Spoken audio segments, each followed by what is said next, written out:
প্রথমে এটাই বলবো যে পশ্চিমবঙ্গের মানুষ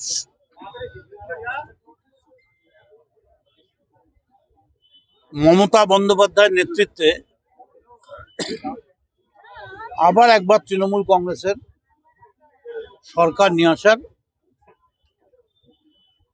প্রচেষ্টায় জয়ী হলো এবং এটা নিশ্চিত যে মমতা বন্দ্যোপাধ্যায় আবার মুখ্যমন্ত্রী হচ্ছেন। আমাকে প্রার্থী করার জন্য আমি মমতা বন্দ্যোপাধ্যায় এবং অভিষেক বন্দ্যোপাধ্যায় সহ দলের সমস্ত নেতৃত্বকে ধন্যবাদ, আমার আন্তরিক অভিনন্দন জানাচ্ছি। দলের যত কর্মী আছে সমস্ত কর্মীর কাছে আমার আবেদন, আপনারাই দলের সম্পদ, এমন ভাবে ভোটটা করুন যাতে মানুষ বলে যে অন্যান্য পার্টিরা দাঁড়াবার দরকার নেই। এই যে গুন্ডা পার্টি একজন মহিলা মন্ত্রীর বাড়িতে ভাঙচুর করে দিল, রবীন্দ্রনাথকে কখনো তারা সান্যাল বলে ফেলছেন, মিছিল বেরিয়ে যাচ্ছে, নেতার সামনে পেছনের ল্যাজ দিয়ে বিদ্যাসাগরের মূর্তি ভেঙে দিচ্ছেন। তবে মমতা ব্যানার্জি এবং অভিষেক ব্যানার্জি এটা দেখিয়ে প্রমাণ করে দিলেন যে ভারতবর্ষের তাবড় নেতৃত্বের দিকে। এই যে এসআইআর নিয়ে আমরা বলেছিলাম যে লড়েছি, ওরা অনেক টার্গেট করেছে, কিন্তু ওরা যা টার্গেট করেছে মমতা বন্দ্যোপাধ্যায় সেগুলো আগে বুঝে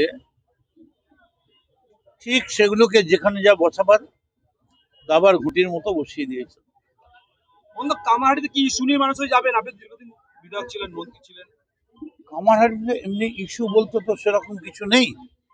কামারহাটিতে মানুষের সঙ্গে আমাদের একটা যোগাযোগ রয়েছে। কামারহাটির মানুষ শান্তি চায়, আমাকে এখানে জেতাতে চায়, তাতে তো বাধা দেবো কি করে? 2011 সালে মদন মিত্র, মানস মুখার্জি, 2016 সালেও ছিল, এবছরও মদন মিত্র, মানস মুখার্জি, আপনি বলেছিলেন, কি বলবেন? আমার ফোনটা কোথায় গেল?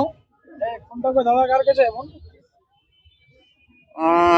2011 মদন মিত্র আর 2026 মদন মিত্র, মাঝখানে 25টা বছর, 15টা বছর বয়স বেড়ে গেছে। এখনকার মদন মিত্র মনে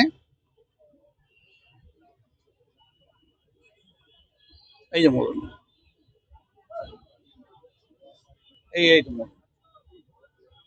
এই মদন মিত্রের সামনে আপনারা দাঁড়িয়ে আছেন।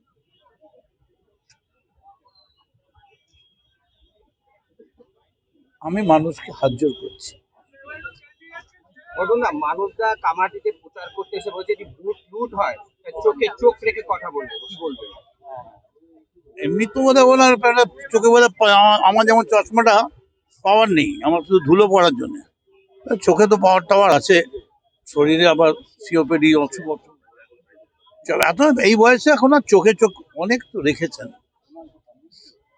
34টা বছর কত মানুষকে মেরে লুট করে রক্তগঙ্গা বইয়ে দিয়েছেন বেলঘরিয়ায়। এখনো চোখ রাখার স্বভাব আছে? এবার একটু চোখটা নামিয়ে নিন। এবার আপনি না নামালে মানুষ আপনার চোখটা নামিয়ে